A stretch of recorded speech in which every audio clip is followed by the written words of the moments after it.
नमस्कार दोस्तों, स्वागत है आपका मेरे चैनल पर, जहां हम ढूंढते हैं अतीत के उन रहस्य को जिनके पीछे छिपी है सदियों पुरानी कहानियां।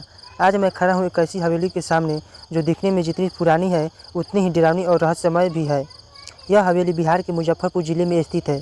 कहते हैं कभी यहाँ एक जमींदार परिवार रहता था, पर अब दीवारें टूटी है, दरवाजे जर्जर हो चुके हैं और सन्नाटा यहाँ का एकमात्र साथी है।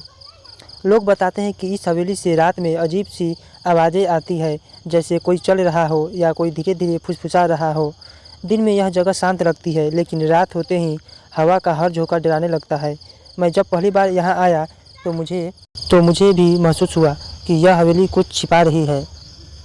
आइए अंदर चलते हैं। देखिए ये टूटी हुई सीढ़ियाँ, लगता है मानो कोई सदियों पहले यह खड़ा होकर किसी का इंतजार कर रहा हो।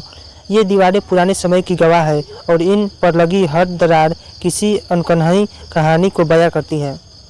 स्थानीय लोगों से बातचीत की तो उन्होंने बताया रात में यहाँ रोशनी अपने आप जल उठती है। किसी ने कहा एक औरत की परछाई खिड़की पर दिखती है, किसी ने कहा यह हवेली शापित है और कुछ लोगों ने तो यहाँ पूजा भी की थी, लेकिन आज तक कोई रहस्यमय सुलझा नहीं।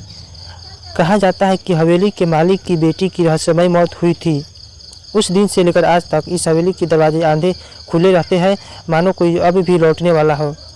दोस्तों, क्या आपने कभी महसूस किया है कि कुछ जगहों में एक ऐसी अजीब सी शक्ति होती है जो हमें चिखती है, खींचती है, लेकिन डराती भी है। इस हवेली में वही एहसास है, आकर्षण और भय का संगम। इस हवेली के आसपास के गाँवों में एक और कहानी मशहूर है। कहते हैं जो भी यहाँ अकेले रात गुजारता है उसे अगले दिन सब कुछ याद नहीं रहता। कई लोगों ने कोशिश की, लेकिन किसी ने भी रात पूरी नहीं की। कुछ लोग कहते हैं यह महज अफवाहें हैं, लेकिन जब आप यहाँ खड़े होते हैं तो हर आवाज़ आपको सवालों में डाल देती है। दीवारों पर खुरचने के निशान है, जैसे किसी ने बाहर निकलने की कोशिश की हो। देखिए यह खिड़की, इसके पीछे किसी ज़माने में नाच गाना होता था, हवेली में महफिलें सजती थी, और अब यहाँ बस सन्नाटा है। समय ने सब कुछ छीन लिया, लेकिन डर आज भी जिंदा है। कुछ कदम और आगे बढ़ते हैं। यह हिस्सा सबसे ज़्यादा पुराना लगता है, शायद यह तहखाना हो। नीचे जाने वाली सीढ़ियाँ मिट्टी के दब चुकी है, पर कहा जाता है कि नीचे एक गुप्त कमरा है जहाँ सोने चांदी के गहने रखे गए थे, और उस खजाने की रखवाली करती वही आत्मा है। और स्थानीय लोग आज भी यहाँ दीपक जलाते हैं ताकि हवेली की आत्मा शांत रहे। मैंने भी यह अगरबत्ती जलाई और सच